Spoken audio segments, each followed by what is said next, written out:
ચૂંટણી રાજકોટમાં પૂર્વ મેયર નયનાબેન પેઢડિયાએ દાવેદારી નોંધાવી। વોર્ડ નંબર 4માંથી નયનાબેન પેઢડિયાએ ચૂંટણી લડવા માટે દાવેદારી નોંધાવી છે। વોર્ડ નંબર 13માં પૂર્વ કોર્પોરેટર નીતિન રામાણીએ પુત્ર પ્રિન્સ રામાણીની દાવેદારી નોંધાવી છે। તેમણે પોતાના પુત્ર માટે ટિકિટની માંગણી કરી છે।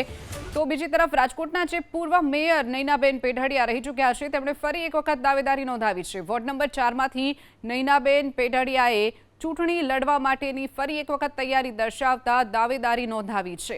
વોર્ડ નંબર 13ની વાત કરીએ તો પૂર્વ કોર્પોરેટર નીતિન રામાણીએ પોતાના પુત્ર પ્રિન્સ રામાણી માટે દાવેદારી નોંધાવી છે।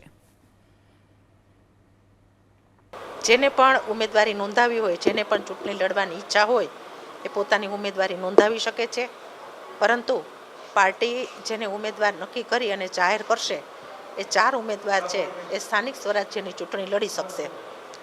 ભારતીય જનતા પાર્ટીમાં હર હંમેશ જ્યારે પણ ઉમેદવાર જાહેર થાય તો એને જીતાડવા માટેના તમામ પ્રયત્નો એના કાર્યકર્તા કરતા હોય છે। રાજકોટ મહાનગરપાલિકાની અંદર પણ જ્યારે સ્થાનિક સ્વરાજ્યની ચૂંટણી હોય તો 1 થી 18 વોર્ડની આજે સેન્સ પ્રક્રિયા કમલમ કાર્યાલય ખાતે ચાલુ